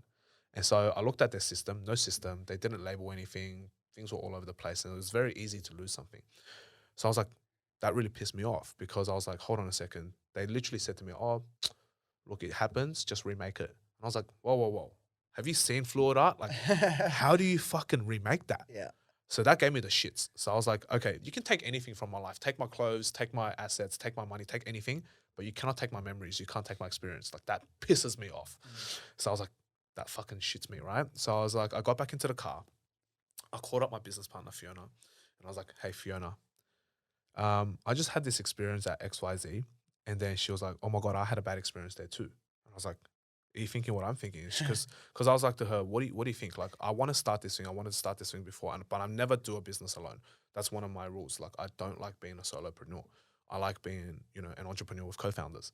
And I was like, I want to do this, but I don't want to do it alone. I'm like, how are you looking in terms of your life right now? Like, what's going on? And she was like to me, hey, someone else offered me to do a similar business too. And this person, she was like, I hate the name of their company. And she was like, I don't want to do it with them because one, they're strangers. And I was like Yeah. to her, hold the fucking horses. I was like, someone's asking you to be a business partner with them. You don't know them. I'm like, you know me, right? And she's like, yeah, I know you. I'm like, do you trust me? Yeah. I'm like, do you have $10,000 spare? That's literally the fucking conversation. Yeah. And I was like, she was like, yeah, I kind of do. I was like, do you want to do this? And I was like, because I'm like, I'm emotionally charged at the moment. I'm like, Yeah. I don't give a fuck. Like, this was a great opportunity that I think they fumbled the ball on. And I think we have such a big space to move on this right now. And I was like, do you want to do this? And she was like, okay. And so literally that second, I didn't even drive. I was just like on my phone on commercialrealestate.com. I was like fucking searching for warehouses straight away. Next day, I booked an appointment, rocked up to the warehouse. I was like, and I was like, what's the deposit? What do I need to do? And I was like to Fiona, you give me 10, I'll put in 10, we'll start this thing together. I realized it didn't cost 10 each. Yeah. It was way more than that. It was Yeah. way more than what we imagined. So I was like to Fiona, don't worry, I fucked up. That's my bad. I'll Yeah. put the rest of it in. So I think that was the fastest I've ever deployed like 50K of my personal cash Yeah. I've ever done before. Because literally the next day after that, went to the bank, cashed out a check, put down the deposit, put down the bond. Yeah. And then I put in the inventory order and I was like, fuck, we're out of money. And then I was like, yeah, fuck it, whatever. Let's just put some more in. I'm like, it'll come back eventually. Yeah. And so essentially it was, had the idea, got pissed off, called Fiona, took that emotion, channeled it into something that's productive and got a warehouse day one. And then day 7 or day 8, no, it's day 10, we got handed over the keys because it took a while to go through contracts, lawyers, all of that. That's something I've never done before. So all a learning experience. Didn't realize how much lawyers costed, extra money there. Didn't realize how much the bond and deposit was going to take out of my pocket. Put some money there, and then didn't realize how expensive air freight was at the moment because I've been sea shipping everything for CheekyGlo. So I Yeah. hadn't air freighted anything for like fucking a year. So then I had to air freight things over, and because our products are huge, I think I brought in, it was like 10 cubic meters on a plane. That was like 3.5. That was 5 grand on air freight just on that alone. And I was like, and that's excluding your import taxes, which, slams another $500-600 on that, and transport $800. So it's like 6 grand. And I was like, you know what? Fuck it. We need to get it done. So I air expressed our first batch over because we're like, you know what? If we're going to launch it, we have to hit it hard. These guys, our competitors, already have a 1 month advantage on us. This opportunity, there's going to be copycats. There's going to be people. Let's do it. Let's do it well. Let's hit it hard. And then pretty much day 14, we had planned for an influencer event. So day 10, I got the keys. Day 14 was influencer event. My stock arrived day 13. So day 10, I got the keys. Me and everyone went in. We worked 12 hours at the office. We cleaned everything. We fucking scrubbed the walls, washed the walls, because it was a warehouse. And then day 12, I did all the renos myself. So I went in with my best friend, Alan, and also the other friends that I had in the area. And we did the renos ourselves. I fucking drilled everything, built the shelves, did the signage. And then day 14, like literally got there in the morning. We did a pitch to our investors because we was like, let's bring on some investors. And then day 14, we had our friends that were influencers come in. They had no idea that we had the keys handed over to us 2 days ago. They had no idea that our stock got in yesterday. Yeah. And then we launched, we didn't launch publicly, but day 14, we had the business kind of open up to a PI event. And then we organized all of that ourselves. And then I think it was about day 18 was the day we publicly launched, but it wasn't a public launch. It was a soft launch for friends and family. But that day, I don't know how people found out, but randoms just rocked up to the warehouse, booked in. Wow. And we're like, what the fuck? And when they booked in, we realized that the booking system we used didn't work properly. It allowed for 1 booking per person. It didn't allow for group bookings or anything like that. So I switched bookings 3 times. And then so I switched booking systems 3 times for our website. During that process, day 1, I already had the website built. So I literally went home, got the domain, website, I trademarked everything, bang, all done in day 1. And then by the time we started booking people in, first booking system was fucked. Second booking system was fucked. Third booking system finally worked. But now we were triple booked. And we were not expecting the volume that we expected on day one because we were already full on one system, but we forgot to bring in people. And we're like, I looked at Fiona and we're like, why is there 25 people in this session? Well, because our cap was 12 at the time. I was like, we had no staff. It was just me and her. We're like, why is there 25 people here? And then we're like, we fucked up. So you do what you got to do, right? Like you're going to, like you make mistakes, happens. And so we just went in and we made it happen. And then now the business has been live to the public. We just had our 1 month. So our, first month anniversary was Sunday. Just last Sunday. And then, so that was that. We've been alive for a month and the business we've now, I think, done almost 60K. Yeah, wow. Like, so it's a 60K month compared to something like CheekyGlo where our first month was 20 grand. Yeah. You know, now we've done a 60K month and I'm like, you know what, this is cool. Like I've had my hand at ecom businesses. Now let's do a physical business. Yeah. And let's see how we go with physical business. And I've literally had people now pop up copycatting me as well, trying to create my vibe. Yeah. And I'm like, that's how fast people will copy your idea. Yeah. People can copy your product, people can copy your service, but trust me, they can never copy your customer service. They can never copy your experience. Yeah. They can never copy your culture. And if you're going to differentiate your business, you make sure you get those locked down. Yeah. And so that's where we are today. So we're at day, I think it's like, this is currently what? Day 50 in the business roughly, week 7. Week 7 from the idea to now, this is week 7. But 4 weeks in proper public trading. So it's been a pretty intense experience. And how are you finding customers with this business? Is it very different to ecom? Like what's very your, different, how you doing Very it? different. I think ecom customers, obviously, they don't really see you. They don't need to experience it. They experience it through your website and they experience it through your social media. For us, social media is still a pinnacle of what we do. So much so that our PR campaign was actually taken by Melbourne University as a case study for their marketing students as what good social media marketing looks like. Yeah. Because I met a friend in Melbourne over the weekend and she was like, wait, you own the Fluid Project? Like Melbourne University has been talking about you guys for like the last 3 weeks using it as a case study. And I was like, that's fucking hectic. That's really cool, right? Like it's such a random thing. And so, you know, to know that our marketing is hitting and it's hitting well is a great feeling. But also at the same time is when you create a physical experience for people, because our product is not just painting a canvas. It's not just painting a bear or any of the characters that we have. Our actual business itself is centered around the experience of being there. You know, we've got the warehouse vibes, we've got music playing, we've got lasers, lights. You know, you come here, you have a band with us. Like, you know, we will talk shit with you. We will make your date fun, right? We prepare special occasions. Like me and Fiona are both romantics. We love doing all the sappy shit, right? Like buying flowers, preparing flowers for a girl or their partner. We love surprising someone. And that's what we're seeing now is the customers that we're getting are here for an experience. That's completely different to a customer who's buying something for a certain need. Customers are now here for an experience, so we need to be able to provide good service for them so that they actually have fun and enjoy their time in the 90 minutes that they spend with us. And I think the customer side of things is we're hitting on the emotion of, you know, a lot of people are like, oh, babe, there's nothing else to do in Sydney. Let's go try something new compared to something like, oh, what's the need? Like, for example, if yours was like laser hair removal at home, something comfortable, private, they don't need to be embarrassed.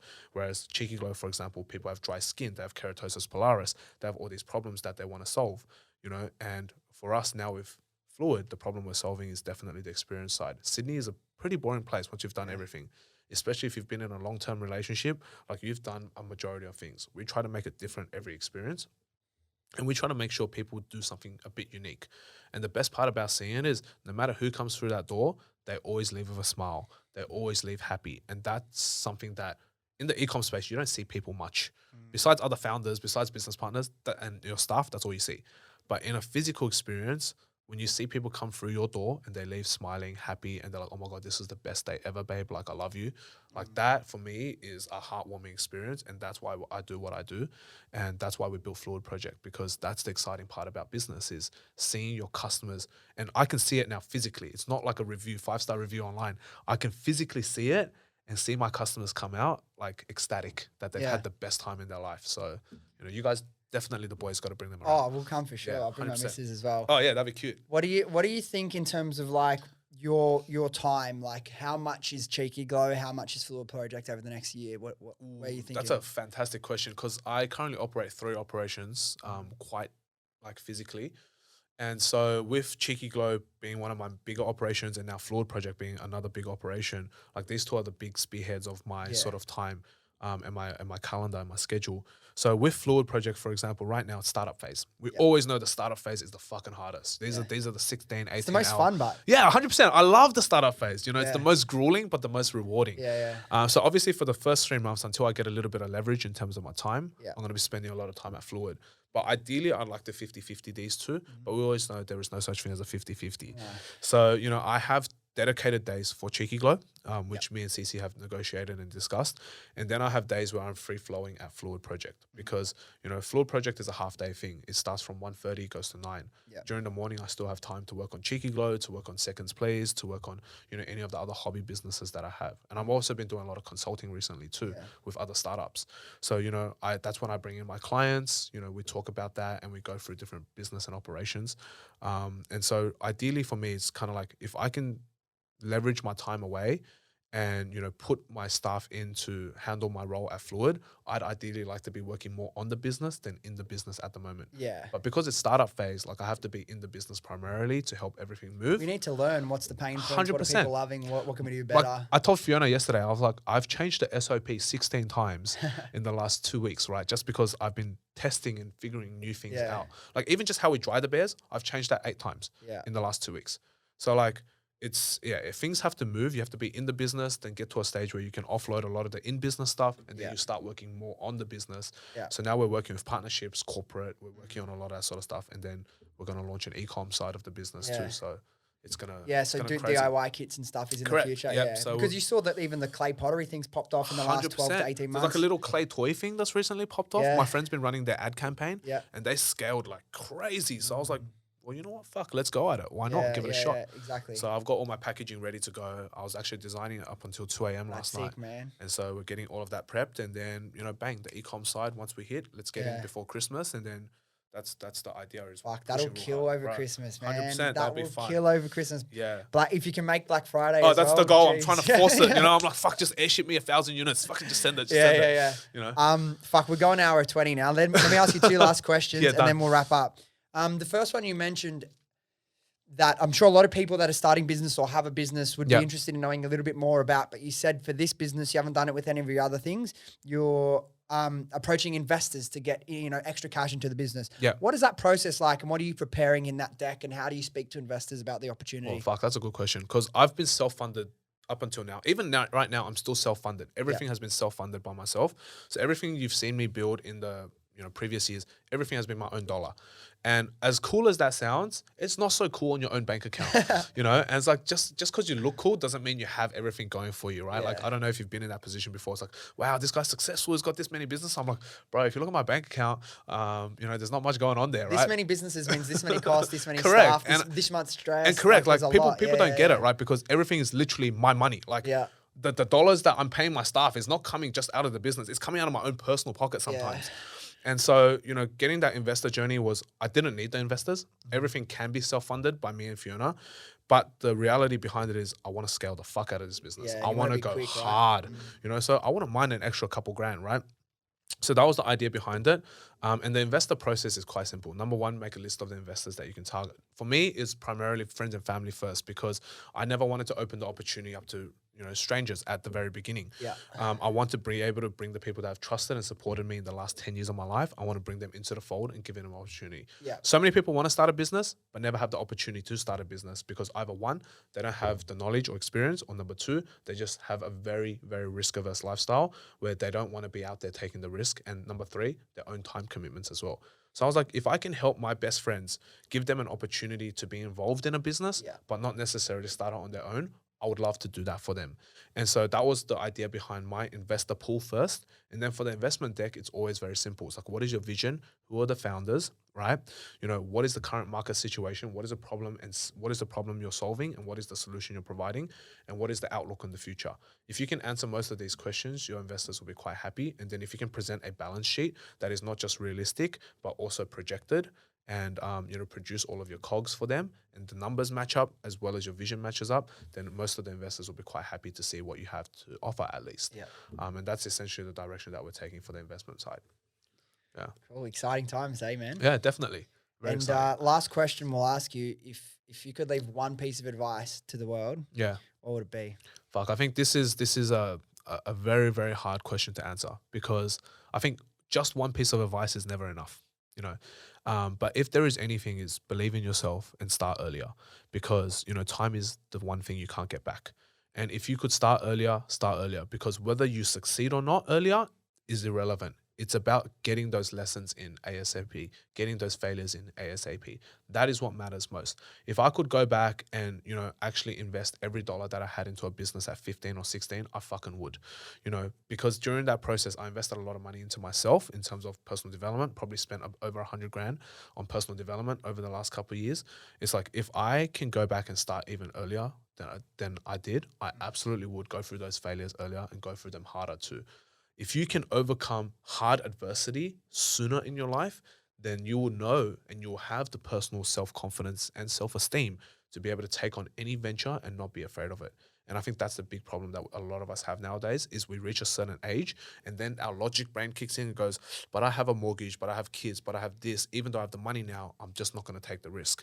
But if you had overcome that when you were younger and you go, I could work, you know, 4 jobs, I could go to university and still start a business, then you would have already overcome that barrier of, oh, I don't have the time, or I don't have the capacity.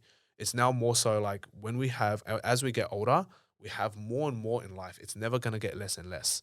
So if there's going to be more and more that impacts us, if we overcame those adversities earlier, we would have the confidence in ourselves to believe in ourselves, to go, you know what? Just because life has a lot of shit going on doesn't mean I can't do something else and make it happen. And so start earlier if you can, and have that belief in yourself. And that's the hardest thing for people to develop, is that self-confidence and belief. So the sooner you start working on that, the more experience you get, the more adversities you overcome, the more successes you have, the more confidence you build. And then with that, you can overcome anything in life. Exactly, man. And like, that's the biggest thing. Like, people are waiting for the perfect moment to come to start the business, to make that change in life. No such thing. I'm a big believer in bite off more than you can chew, and chew like hell, man. Oh, like, fucking oath. I take on too much sometimes, and it'll be difficult for a couple of months, and then I'll be like, feel like I'm a run around like a headless chicken. But then, like, you get better, your skills catch up, your time management catch up, your organization and effectiveness catches up. You just need to stick through the hard, and then you'll get through it. So again, Alan, thank you for coming on. Where's the best place that people can find you and your businesses if they're interested in Fluid Project? I reckon there's going to be a lot of people that want to come and experience 100%, like 100% come guys to the Fluid Project. And so if you guys want to find me, I'm on all socials, pretty much Instagram, TikTok is where I live nowadays. Facebook, whatever, we don't really care about Facebook no more. But yeah, Instagram, you can find me at alan.fu88, and then TikTok is alan.fu. So nice and simple. And then where's your first location for Fluid? Fluid is currently located at H7/161 Alpha Street, Homebush West. So you can find me like in the West. industrial park. Yeah. So correct, that brand new business park. So we're just there, just going through gate 2. You'll see us, you'll see the sign, and just come in and have a good time. Sick, man. It looks like a vibe. Everyone who's listening should check it out. Look at the Instagram and I'm thinking, fuck, this is so cool. Again, I can't believe 100%. I can't believe no one's done it yet. And that's the best business ideas. When you see them, like, bro, that's the best idea. How doesn't it already exist in Australia? Exactly. You know, exactly. Well, don't worry. I'm gonna make you guys something. I'm gonna bring it to the office for you. I'll give you a nice custom little bear for you. That's hectic. All right, thanks, bro. Appreciate Pleasure, it. bro. Done. You're a legend. Thank you. Let's go, boys. All right, guys. Thank you so much for listening. If you enjoyed this episode or you got something out of it, do yourself a favor, do me a favor, do your friends a favor, and share this with them, and they can come along on this journey with us. Thanks again, and I'll see you next time.